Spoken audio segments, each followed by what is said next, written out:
உன்னிஷ்டம் என்னிஷ்டமே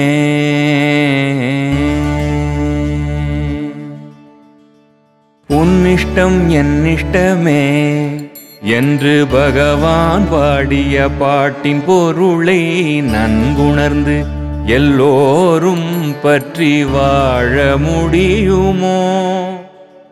உன்னிஷ்டம் என்னிஷ்டமே என்று பகவான் பாடிய பாட்டின் பொருளை நன்குணர்ந்து எல்லோரும் பற்றி வாழ முடியுமோ? பின்பற்றி வாழ முடியுமோ?